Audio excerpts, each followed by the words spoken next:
What's up, guys? Welcome back to the channel. So today we're going to be showing off the brand new Dogmatika in action. So this deck is really good. It's coming out in Photon Hypernova literally next week, and we're going to be seeing a lot of the new cards in action. I'll explain some of the new cards really quick because the replay's fast, because it is one of those Yu-Gi-Oh decks where you can just instantly win turn 1. So Dogmatika tricks over here just lets you add a Dogmatika ritual or the ritual spell, but if your opponent has a monster, you can add any Dogmatika card from your deck to your hand. And then once per turn, if you control a Dogmatika ritual, you get to look at either player's extra deck and just send one monster from it to the graveyard. In this case, we're going to be sending our own from one of the newer cards, which is a brand new Synchro.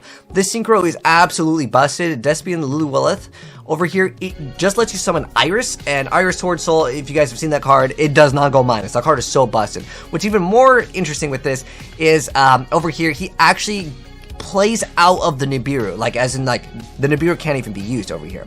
So this card's not new. But White Zoa, by the way, this card's being changed to the TCG. In the TCG, they're actually calling this card the Dogmatika Alba Zoa, but this is the same card, okay?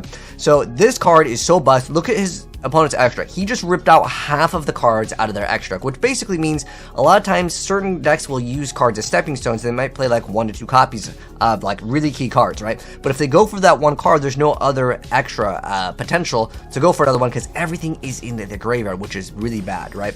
But he plays around this because this is during the end phase. Obviously, yeah, Nibiru got to be activated a little bit earlier than that. So he plays around the Nibiru. The Luluwalith effect is activated. So it lets you special summon a spellcaster, a light spellcaster, whose attack equals its own defense from your hand or deck. So even if you draw the card, it's not even that bad. Iris Sword Soul can still be used as kind of a hand trap. It's still like a really good card. But nonetheless, this card has an awesome ability where it's kind of countering the extra deck, which is kind of what Dogmatika wants to do in the first place, right? It kind of reminds me of like some sort of like anti-meta-ish stun because it's got a ritual in it as well. But this card over here makes so if they special summon a monster, if it's from the hand, you get to special summon one monster from your hand. That one's mediocre. But if they special summon from the deck, you get to draw 2. If they special summon from the extra deck, you get to actually destroy one of those special summon monsters. So you rip out half of the cards. You can technically rip out one more with Dogmatika tricks, and then with Iris Sword, so whatever they go for, you just pop it. So it really limits your opponent on what they can do. It's more of a control-based deck. Obviously, going turn 1 in this deck is really good. So his opponent is now going to play again. He couldn't Nibiru, and he unfortunately gets Kaiju'd. But a White Zoa actually is pretty busted. Not only does it rip out half the cards, it's got 4,000, and it makes all of your Dogmatikas immune to other card effects via Fusion, Synchro, Exceed, and Link monsters. So basically, the extra deck doesn't really even matter on your Dogmatika cards. So it protects them, which is pretty good already. But the Super Heavy Samurai player is going to be popping off for a little bit over here. And Super Heavy Samurais are definitely going to be a deck that I think a lot of people will be playing, as there are a lot of 1 to 2 card combos in the deck that can completely destroy boards. But now he's going to go ahead and summon Fleur-de-Lis, because that activates Wakushi. Wakushi is like the most busted like pendulum card I think we've ever gotten in a really long time. Just like basically lets you complete scale and search on other cards, and since Soul Piercer is so dang good, just lets you add a Super Heavy Samurai monster from your deck to your hand. It's not like a once per turn effect, which is absolutely amazing. So goes for the Secure Guard. Gonna go ahead and pop the other card because this deck is still really good, because again, you lock your opponent out of basically most of their extra cards, and when they go for something, you pop another one, right? That's a pretty good effect already, and because this whole deck is a kind of anti-extra deck, it works out. But Masuro is a pretty busted card, let's be honest. Whenever anything is activated, he gets to draw 3, right? You think, okay, is it GG's for him? Well, let's go ahead and find it. Fallen Albus activating its effect, he goes for the Ice Blade, and he can't really come back from this. He doesn't really have any options after. He already ripped out one of them, Masuro, and then another one's gone. This was basically his comeback card.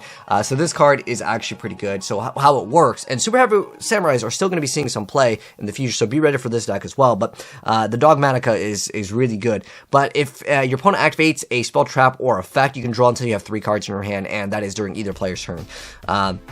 Yeah, that is so dang powerful. But alright, let's hop into the deck profile now by Kami Taichu. This was a really cool deck, and you know what I didn't even see until I hopped into the deck profile was a secret village of the spellcaster. You go for those turn 1 wombo combos. If you go first, yeah, most of the stuff in the archetype is going to be spellcaster, so if you're able to get this out, and remember, Swordmaster happens to be a spellcaster that you can just bring out with the effect of the Luluwalith over here. So yeah, these cards coming out again in Photon Hypernova, which is set to release actually on the 9th of February. So be ready for this deck. It's definitely going to be seeing some play. There's another card that it's going to come out later down the line, but you don't really need it. It's just basically, yeah, you make white Zoa. It's basically, if you're going first, you have a huge chance of automatically winning the game. But if you do go second, you might have a little bit of trouble, I'm not going to lie. But the deck does still definitely deal with a bunch of cards over on the board, especially with the brand new Dogmatika tricks. This lets you search out anything if your opponent has monsters. Going second isn't the end of the world, but ideally, yeah, this card is going to be obviously way better turn 1 than, turn 2 after your opponent uses everything. Unless your opponent just doesn't make anything turn 1. But anyways, thanks for tuning, guys. If you guys enjoyed the video, drop a like on it. If you're new here, hit subscribe, turn that bell so you don't miss out when we cover more new Yu-Gi-Oh stuff in the future. Take care, and I'll see you in the next video. Peace.